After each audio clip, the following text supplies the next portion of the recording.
Malaking maasahan tayo dito dahil ang angkol natin dito sa pagkakaisa ng lahat. So at saka dito walang Muslim, walang Christian, basta pagkaisahin natin. And to support to the programs of the mayor. Pag puro bataan nakita natin ganun. So sinama din natin pati bata o matanda dito. Kasi sa bata, pinapakain natin ngayon, binibigyan natin support para at least malaman ng lahat, hindi lang attention natin sa matatanda, pati sa bata. Ito ang ano natin, ito ang magbubuo ng ano, at saka mabigyan nila ng pansin na ganun pala ang mga matatanda namin. Hindi lang matatanda ang binibigyan pansin, pati mga bata, silang mga bata.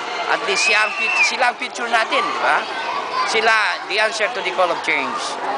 Estimated natin ilan ng so far, ang natin dito, ang attendance natin dito, more or less mga 700. Dito na ba lilipat yung office?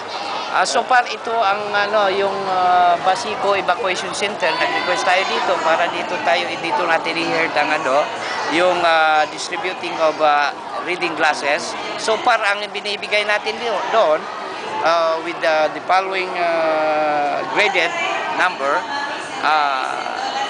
ang request nila 200 pero ginawa natin 300. Kasi alam natin maraming senior citizen dito at saka yung nakikita natin ang karamihan dito indigent. So kaya nga ito ang binibigyan natin focus attention para at least gumanda ang para hindi magkaroon ng yung sinasabi nila na mayroon yung mababa ang tingin sa discriminations.